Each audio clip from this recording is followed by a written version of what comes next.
Today, women across the United States did not bring their milkshake to the yard. No.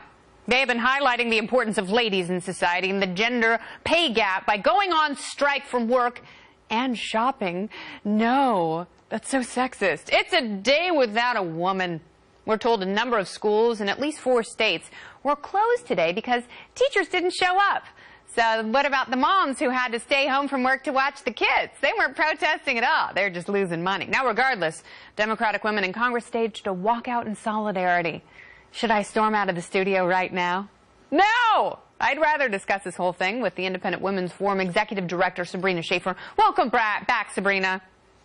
Hi, Kennedy. So this is really a parade of victimization that I think has the opposite effect of what it intended.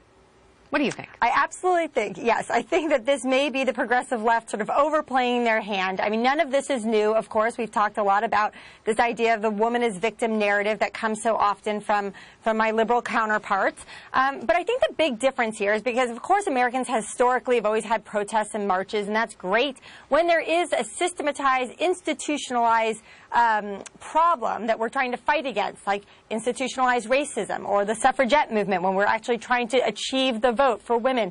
These were very distinct moments in history. Right now, women have more educational, professional, and personal opportunity and freedom than they've ever had before. So the changes that may need to come on the margin are changes that would help both women and men, and we wouldn't have stopped sort of pitting the genders against one another. Yeah, and it makes women seem really naggy and passive-aggressive.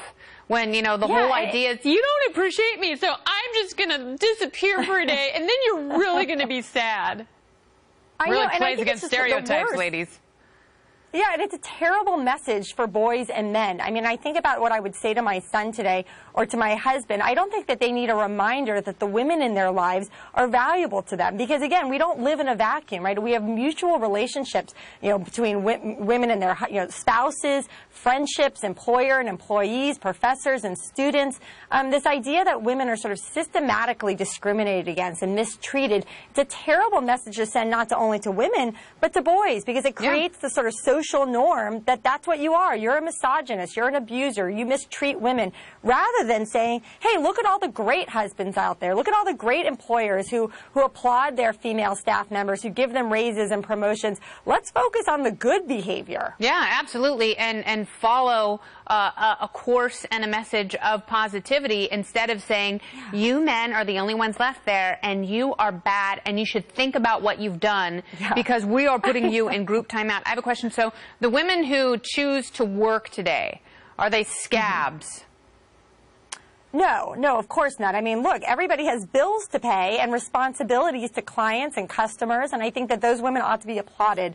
I think, look, we have free speech. People can do whatever they want. I do think it's not ideal that women, left classrooms empty and left other families sort of stranded and people having to stay home. I think that's a terrible message to send. If my daughters were abandoned in their classrooms, I would have gone in there with a megaphone and I would have taught my own class about the Constitution and free speech. Freedom! Exactly. All right, well, Sabrina, thank you so much for being here. It's always good to hear from you. Love your writing. And you wrote a great piece that we are going to post on our Facebook page. Thanks again. Thank you.